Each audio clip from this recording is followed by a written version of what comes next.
Hello, welcome once again. In this video, you are going to test your knowledge on articles and preposition given together. This type of testing is there for first PUC students, therefore it is mainly for them, but others also can test their knowledge of prepositions and articles. If you have not yet subscribed this channel, please do subscribe and become one of the members of this good family. Prepositions ಬಗ್ಗೆ ಕೆಲವೊಂದು ವಿಡಿಯೋಗಳನ್ನು already upload ಮಾಡಿದ್ದೆ. ನೀವು ಅದನ್ನು ನೋಡಿದ್ದೀರಿ ಅಂದ್ಕೊಳ್ತೀನಿ, ಚೆನ್ನಾಗಿ ಕಲ್ತಿದ್ದೀರಿ ಅಂತ ಅಂದ್ಕೊಂಡಿದ್ದೀನಿ. ಒಂದು ವೇಳೆ ಇನ್ನೂ ಕಲ್ತಿಲ್ಲ ಅಂದರೆ ಪ್ಲೀಸ್ ಅವುಗಳನ್ನೆಲ್ಲ ಮತ್ತೊಮ್ಮೆ ನೋಡಿ, ಪ್ರಿಪೋಸಿಷನ್ ಹೇಗೆಲ್ಲ ಉಪಯೋಗ ಆಗುತ್ತೆ ಅಂತ ನೋಡಿಕೊಂಡು, ಮತ್ತು ಆರ್ಟಿಕಲ್ಸ್ ಬಗ್ಗೆ ಕೂಡ ಒಂದು ವಿಸ್ತೃತವಾಗಿರ್ತಕ್ಕಂಥದ್ದು ವಿಡಿಯೋನ ಅಪ್ಲೋಡ್ ಮಾಡಿದ್ದೆ. ಇವೆರಡನ್ನು ನೋಡಿದ ಮೇಲೆ ಫಸ್ಟ್ PUC ಸಿಲೆಬಸ್ಗೆ ನಿಮಗೆ ಒಂದು ಕ್ವಶನ್ ಬರುತ್ತೆ. ಅದರಲ್ಲಿ ಎರಡನ್ನೂ ಮಿಕ್ಸ್ ಮಾಡಿದ್ದು ಕ್ವಶನ್ ಇರುತ್ತೆ.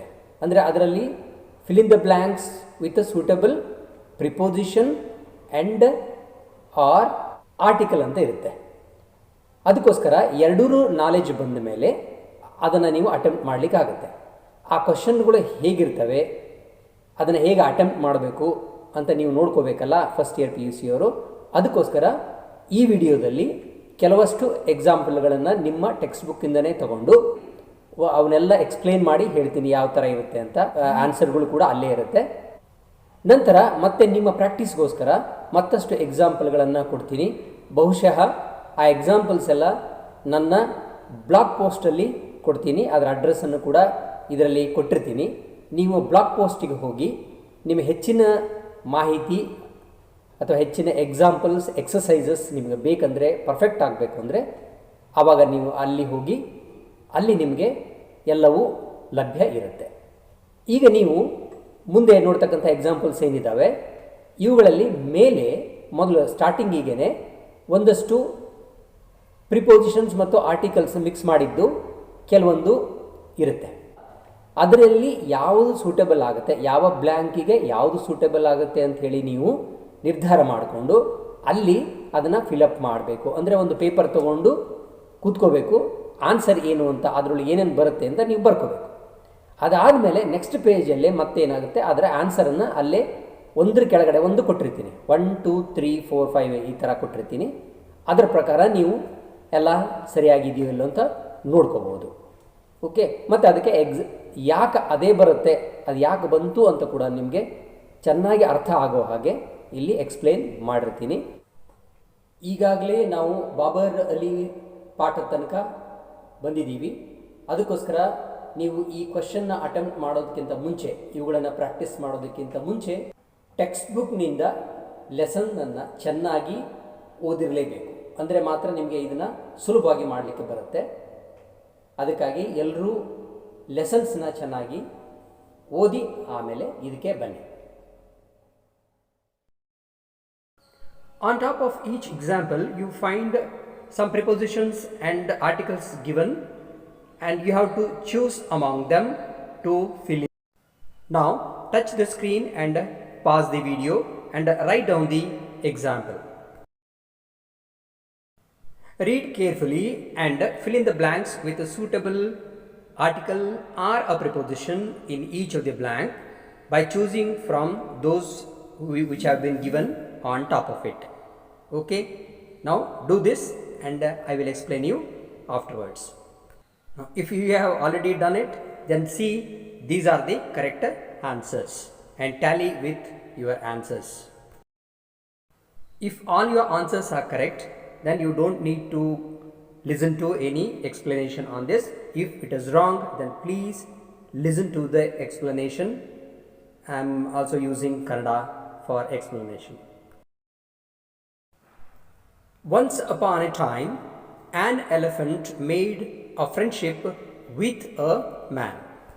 As it is the beginning of the story, this is the first sentence, therefore we use an elephant, because we are not talking about any particular elephant, any elephant it is. Lesson ಇಲ್ಲಿಂದನೇ start ಆಗ್ತಿರೋದ್ರಿಂದ ಇದು ಮೊದಲನೇ sentence ಆಗಿರೋದ್ರಿಂದ ಇದರಲ್ಲಿ ನಿಖರತೆ ಅನ್ನೋದು ಇರೋದಿಲ್ಲ. ಅದೇ ಯಾವುದೋ ಒಂದು ಎಲಿಫೆಂಟ್ ಅನ್ನೋದ್ರಿಂದ ಅಲ್ಲಿ ಆ್ಯನನ್ನು ಬಳಸ್ತೀವಿ.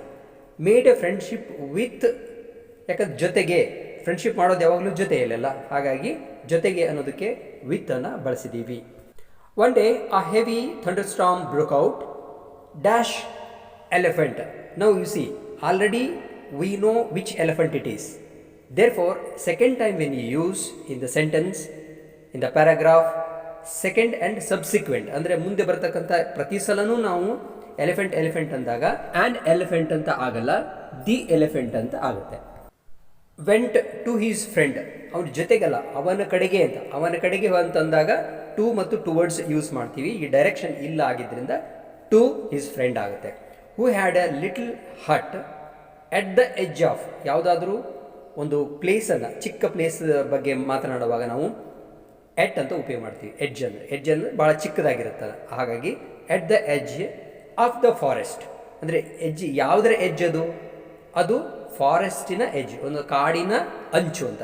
ಕಾಡಿನ ಅಂತ ಬಂದಾಗ ಅಲ್ಲಿ ಆಫ್ ಅಂತ ಬರುತ್ತೆ. Now this is a second example. Please touch the screen and write down this and try. If you have completed doing this, then these are the correct answers. Please make a note and tally with your answer. If they are correct, then there is no problem. You don't need to listen to any explanation. Otherwise, listen to this explanation. But what followed? ಆದರೆ ಆಮೇಲೆ ಏನಾಯಿತು? As soon as the elephant put his trunk, ಆನೆಯು ತನ್ನ ಸೊಂಡಿಲನ್ನು ಇಡುತ್ತಲೇ dash the hut ಅಂತಿದೆ. ಅಂದರೆ ಎಲ್ಲಿ ಇಡ್ತದು? The hut ಅಂದರೆ ಗುಡಿಸಲ ಒಳಗೆ ಅಂತ. ಹಾಗಾದರೆ ಒಳಗೆ ಅನ್ಲಿಕ್ಕೆ ಇಲ್ಲಿ ಎರಡಿದೆ, ಇನ್ನಿದೆ ಮತ್ತು ಇನ್ಸೈಡ್ ಇದೆ. ಇಲ್ಲಿ ಇನ್ಸೈಡ್ ಅಂತ ಯಾಕೆ ತಗೊಳ್ತೀವಿ ಕರೆಕ್ಟ್ ಅಂದರೆ, ಈ ಗುಡಿಸಲು ಎಲ್ಲ ಕಡೆಯಿಂದಲೂ ಕವರ್ ಆಗಿರುತ್ತೆ, ಅದಕ್ಕೋಸ್ಕರ ಇನ್ಸೈಡ್ ಆಗುತ್ತೆ. ಸ್ಲೋಲಿ ಹಿ ಪುಷ್ಡ್ ಹಿಸ್ ಹೆಡ್ ಇನ್ಸೈಡ್. ನೋಡಿ, ಇಲ್ಲಿ ಇನ್ಸೈಡ್ ಇರೋದ್ರಿಂದ ಇದು ಕೂಡ ನಿಮಗೆ ಕ್ಲೂ ಆಗುತ್ತೆ. And finally flung dash man. ನೋಡಿ, ಫ್ಲಂಗ್ ದ ಮ್ಯಾನ್ ಅಂತಲೇ ಆಗುತ್ತೆ. ಯಾಕಂತಂದರೆ ಇಲ್ಲಿ ಒಬ್ಬ ಪರ್ಟಿಕ್ಯುಲರ್ ಮನುಷ್ಯನ ಬಗ್ಗೆ ಮಾತಾಡ್ತಾ ಇದ್ದೀವಿ, ಅವನ ಬಗ್ಗೆನೇ ಮಾತಾಡ್ತಾ ಇದ್ದೀವಿ, ಬೇರೆ ಯಾರೋ ಒಬ್ಬ ಮನುಷ್ಯ ಅಲ್ಲ. ಫ್ಲಂಗ್ ದ ಮ್ಯಾನ್ ಔಟ್ ಅಂದರೆ ಹೊರಗಡೆ ಎಸ್ದ ಅಂತ.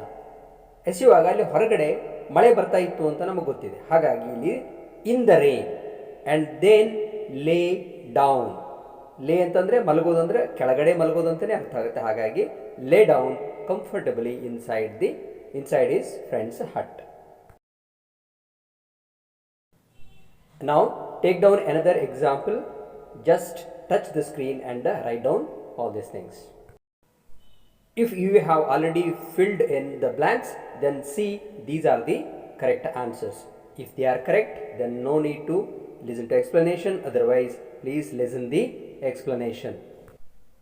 This is dash story. ಇಲ್ಲಿ ಅ ಸ್ಟೋರಿ ಆಗ್ಬೋದು ಅಥವಾ ದ ಸ್ಟೋರಿ ಆಗ್ಬೋದು.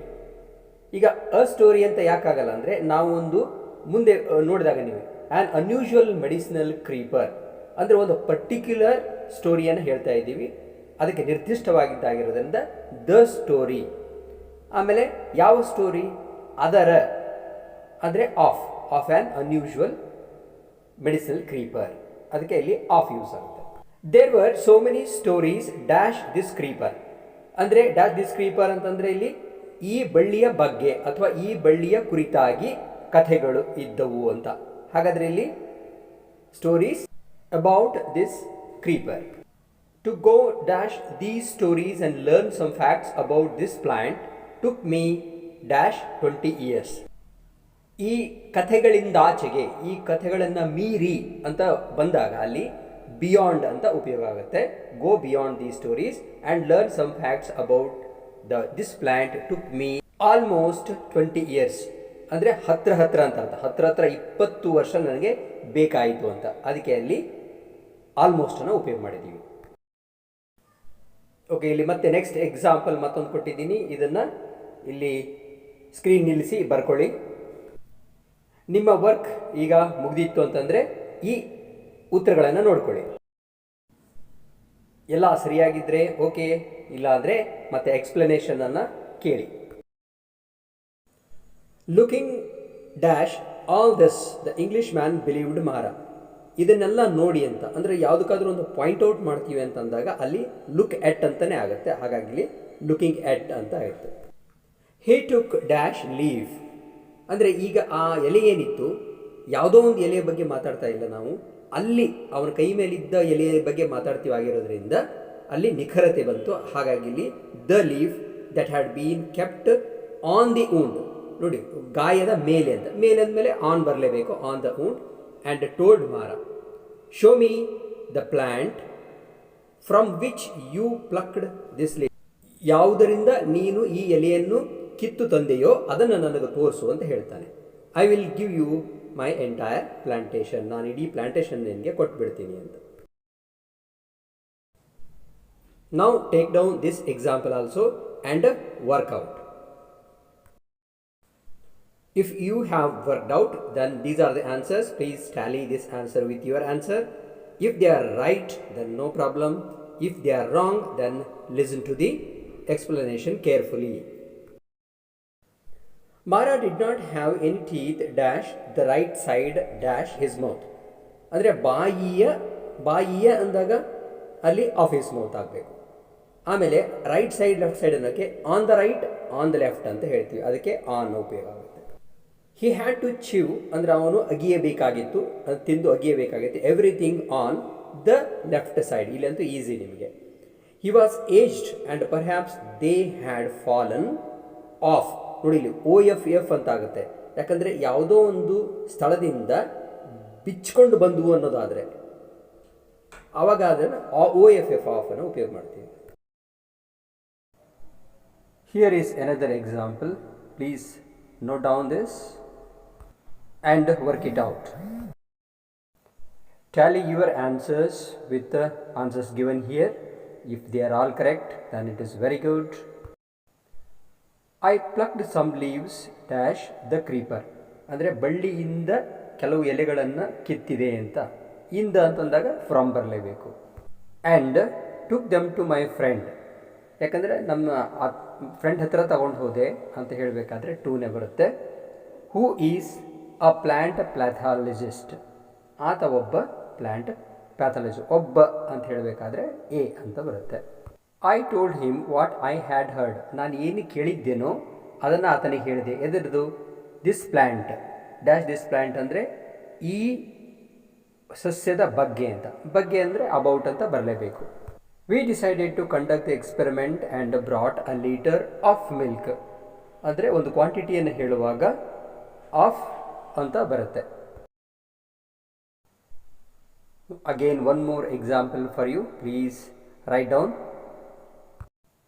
and try to fill in all the blanks, and then only you see the answer.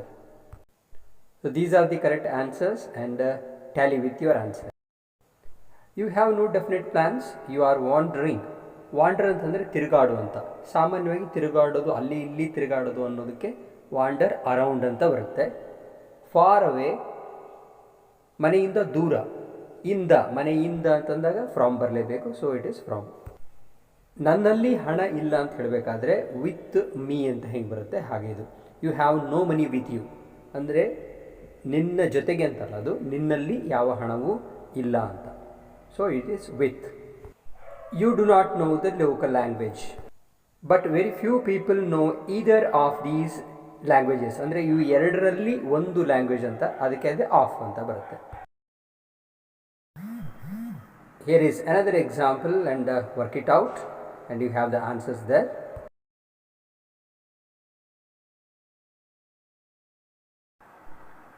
I am now narrating dash experience. ಅಂದರೆ ಒಂದು experience ಅಂತಂದಾಗ it is an.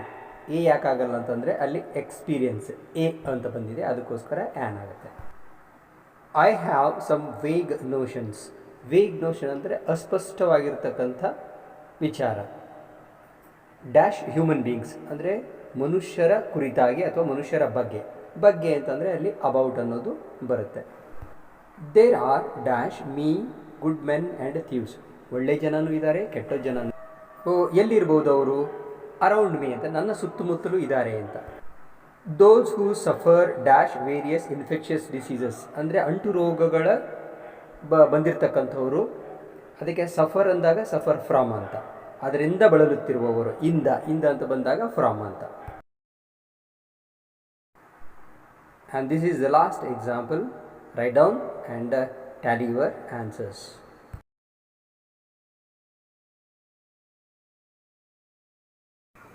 First year PUC tests and ಎಕ್ಸಾಮ್ಸ್ನಲ್ಲಿ ಯಾವ ಥರ questions ಕೇಳ್ತಾರೆ ಅಂತ ಇಲ್ಲಿ ನಿಮಗೆ ತೋರಿಸ್ಕೊಟ್ಟಿದ್ದೀನಿ. ಒಳ್ಳೆಯ ಐಡಿಯಾ ಬಂದಿರಬಹುದು ಇಷ್ಟೊತ್ತಿಗೆ, ಆದರೆ ಪ್ರಾಕ್ಟೀಸ್ಗೆ ಇದಷ್ಟು ಸಾಲದು, ಇನ್ನೂ ಸ್ವಲ್ಪ ನಿಮಗೆ ಪ್ರಾಕ್ಟೀಸ್ ಬೇಕಾಗುತ್ತೆ. ಅದಕ್ಕೋಸ್ಕರ ಇಲ್ಲಿ ಎಕ್ಸಾಂಪಲ್ಸ್ ಕೊಡೋದಕ್ಕೆ ಆಗೋದಿಲ್ಲ. ಬ್ಲಾಗ್ ಪೋಸ್ಟ್ಗೆ ಹೋಗಿ, ನನ್ನ ಬ್ಲಾಗ್ ಪೋಸ್ಟ್ಗೆ, ಅಲ್ಲಿ ನಿಮಗೆ ಎಕ್ಸಾಂಪಲ್ಸು ಇನ್ನೂ ಸಿಗ್ತವೆ. ನಿಮ್ಮ ಪ್ರಾಕ್ಟೀಸನ್ನು ಅಲ್ಲಿ ಮಾಡಿಕೊಳ್ಳಿ. Thank you.